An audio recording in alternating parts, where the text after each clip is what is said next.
কালকে আগের দিন বাজার আনছে, সেই বাজার আনতে গিয়ে শেষ হয় নাই।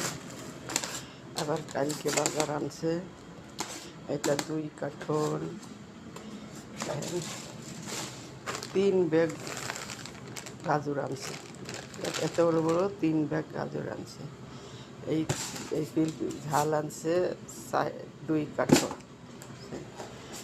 এই যে মিষ্টি কুমড়োর ডালি আনছে 2 কার্টন, বাগুন আনছে 2 কার্টন, এর সাথে আনছে আলু 2 প্যাকেট,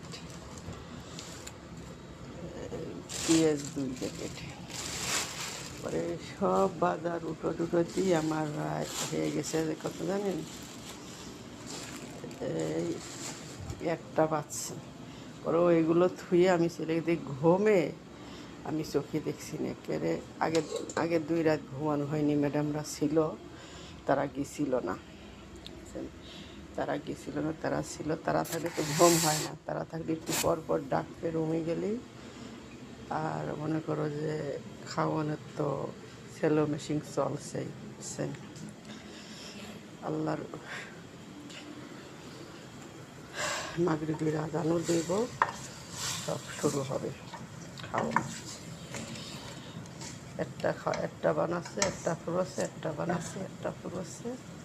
এই বৃহস্পতিবারেতে শুরু হয়েছে।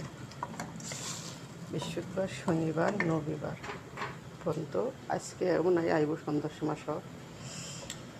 আজকেও বাসায়ও অনেক মানুষ আছে, মানে বিটির ছেলেরা বাসায় সবাই এখন আজকে আছে।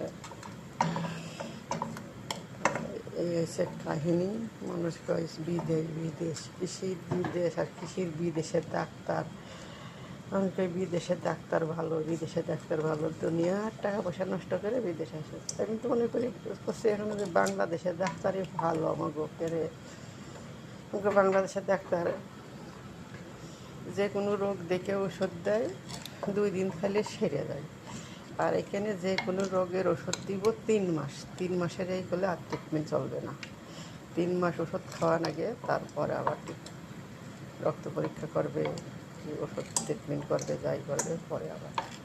তো এই দেশে আর কি একটা জিনিস ভালো কি, সব জিনিস ডাক্তারের কাছে রোগের কথা বেশি কোয়া নাকি মেশিনের দ্বারাই সব কিছু ধরা পড়ে, বুঝছেন। যে